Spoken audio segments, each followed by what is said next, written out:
you know that you're going against all odds, right?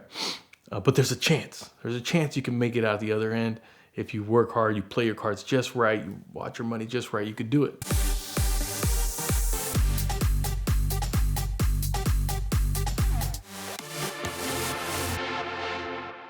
I was approached by a customer in the Bay Area who got a car sponsored by Royal Purple. It was a funny car, kind of a high horsepower build, and he was going to have it on display outside. It was around 2010, give or take, and he brought in the car for us to basically do the conversion in a live wrap at SEMA.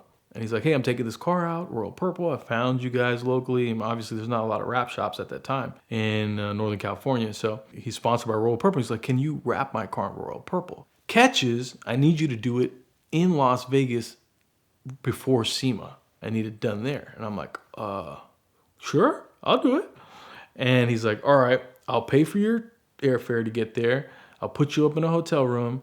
And, as long as you'll take on this project, and I'll pay you for the project, which he was probably getting sponsored by Royal Purple at the time. And it was going to be parked right outside the venue, wherever they usually park the cars, if they're outside the venue. I can't remember the exact space. I go to SEMA all the time, but it's right there in that little U shape. So I'm like, okay, cool. Let's do this. So we signed up. At this time, I'm like piss broke, right? I'm like working every week, paycheck to paycheck. I'm on my own. I'm building this brand and business. This is the market adoption phase still. There's still a lot of people that I have to convince the technology for wrapping and PBF and all this stuff works. Even though I don't have competition, my industry is my competition. He ends up paying for my flight. And mind you, I have no money to get there. So he pays for my flight to get there, and I got to keep it cool the whole time. Like, it's whatever. Yeah, I'm cool. I'm good. There's like, I'll put you in this place. I didn't know he was going to put me up in a motel. When they say you can hear things through certain walls, you can hear all kinds of things in this motel. And Vegas is Sin City for a reason.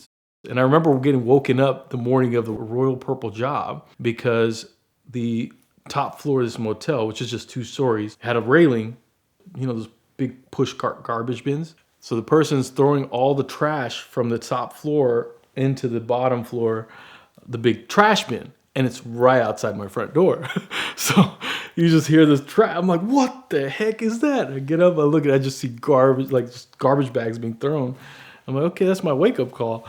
So I get up, and he drives me down to the Strip. I don't tell him I have any money, but I don't have any money to, really get around. I think I might have had maybe like somewhere between $50 to $100 to my name at that point in time. If you understand the younger version of me, I have a lot of pride. So I don't ask anybody for anything. I'm not asking nobody, family members for money. I'll just figure it out. I'm there. I got all my stuff. It's all printed, ready to go to install. Brought it, and I began the install right outside on the concrete walkway in front of SEMA. So I install the whole Royal Purple. We get down, finish it in that day or so.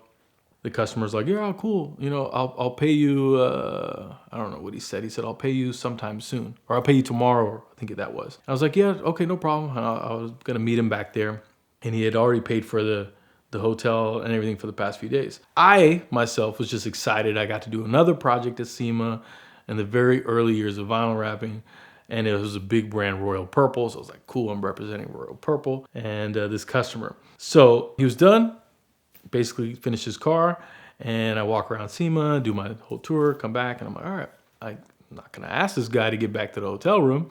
So for some weird reason, whatever shoes I was wearing that time were a little bit more dressy. So I ended up having to walk with those shoes back through the Strip, because the Strip has some ways you can use some escalators that you can go through the actual hotels, and then get off the Strip and walk down to my hotel room. In some parts of Sin City gets a little sketchy, right?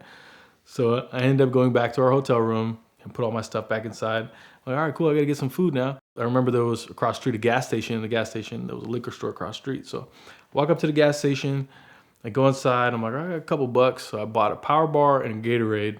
At that time, I might have had a couple more bucks, but I had to reserve whatever I had because I didn't know what I was gonna get into. I just went there, sat on the curb, and I'm just having my dinner, just my Power Bar and my Gatorade, just sitting on the curb. And I remember vividly in that moment, there was no stress. Obviously there's normal stresses, but there was this moment that captured in my mind where I was just sitting there and I just started smiling from ear to ear. I had this thing where I would listen to a lot of motivational speakers on YouTube at the time and all these other things throughout the day to keep me going. Because if I had a bad time or a lull, I'm like, I'll push through it. And I just hear all these these voices going in my head, and I'm like, you know what? I just started smiling here. I'm like, this is a page in my storybook. What just transpired, this happened, this whole story is just part of my journey, my chapter, these few pages inside there. That to me changes the shift in my mind and just made it like it was a happy moment. Like, dude, this is pretty cool. I'm sitting on this curb. I just did this project, and where else can it go from here? It can only go up from here. It was a really cool moment for myself. And I've had other moments like that where I had to do some crazy stuff, but that one was one of the ones I'll remember forever. The feeling at the end of it when you finish a project that you know that you're going against all odds, right? But there's a chance. There's a chance you can make it out the other end. If you work hard, you play your cards just right, you watch your money just right, you could do it. That feeling when you finish the project, completed it, even though it's just that one to get you to the next one, you know that trajectory, you're watching it take place. It's small wins.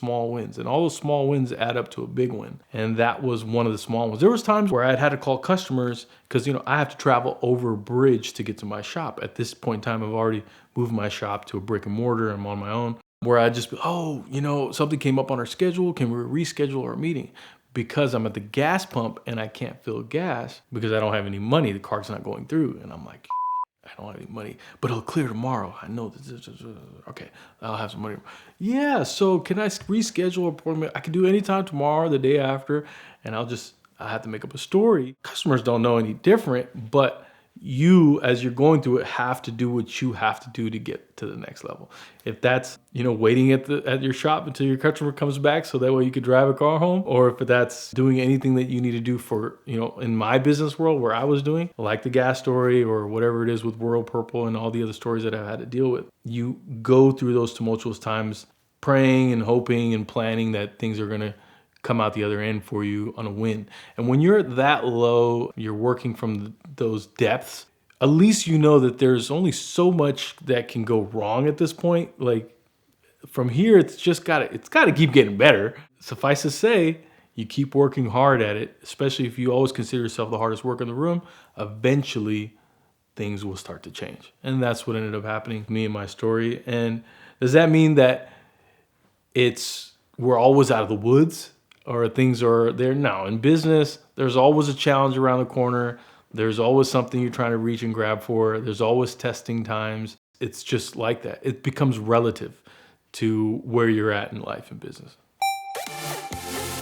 Successful car purchasing is all about knowing your buying power and being able to move quickly. And the best way to do that is getting pre-qualified with Premier Financial Services. Call one of these numbers, speak to one of their representatives, fill out their application, and then you'll know exactly how much car you can buy. You'll approach a seller, tell them you're already qualified, you've got your simple lease set up from Premier Financial, and you'll be able to close very, very quickly. That's why Premier is one of the most powerful partners in the world of exotic car financing, and that's why I turn to them every time I go out and try to buy something crazy.